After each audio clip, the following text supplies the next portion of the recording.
Hi அனைவருக்கும் வணக்கம். இப்போ நாம் பார்க்க போகிறது 12th காமர்ஸில் 27th chapter company management. Last வீடியோவிலே நம்ம டைரக்டர்ஸ்னால் அதாவது meaning of directors and definition of directors பார்த்தோம். இப்போ பார்க்க போகிறது types of directors. Types of directors வந்து கம்பெனிஸ் ஆக்ட் 2013 படி எத்தனை டைப்ஸ் ஆஃப் டைரக்டர்ஸ் இருக்குது அப்படிங்கிறத பார்க்க போகிறோம். First residential director.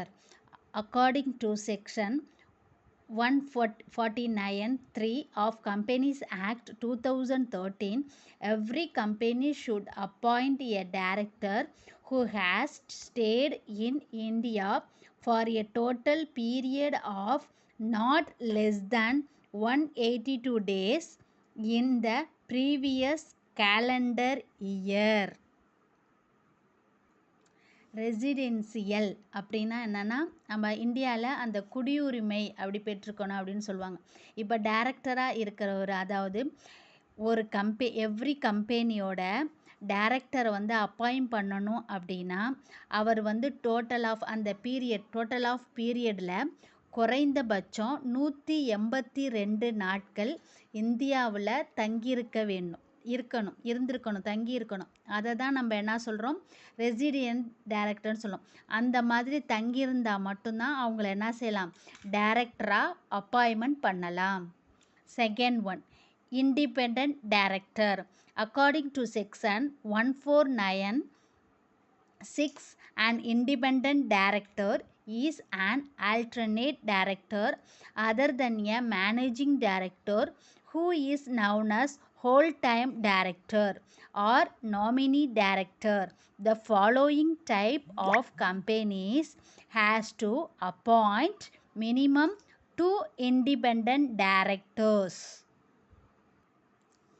According to section 149(6), அதன்படி இண்டிபெண்ட் டைரக்டர் அப்படின்னு என்ன சொல்கிறாங்க அப்படின்னா, இப்போ வந்து இண்டிபெண்ட் டைரக்டர் என்பவங்க ஒரு ஆல்டர்னேட்டிவ்க்கு கீழே வந்து என்னது ஒரு 3 பாயிண்ட்ஸ் கொடுத்துருக்காங்க. அந்த கம்பெனிஸ் எல்லாம் என்னென்ன பண்ணணும் அப்படிங்கிற ஒரு 3 பாயிண்ட்ஸ் இருக்குது. என்னென்ன அப்படின்னா, ஃபஸ்ட்டு பாருங்கள், மினிமம் 2 இண்டிபெண்ட் டைரக்டர்ஸை வந்து அவங்க என்ன செய்யணும், அப்பாயின்மெண்ட் பண்ணணும்.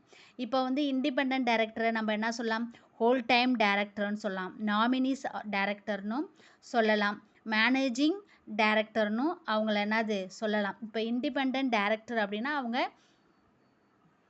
நல்லா ஃப்ரீயாக எல்லா விஷயத்தையும் அவங்களே வந்து டைரக்ட் பண்ணுற மாதிரி ஒரு விஷயம். இப்போ அவங்கள பற்றின 3 விஷயங்கள் கீழே கொடுத்துருக்காங்க.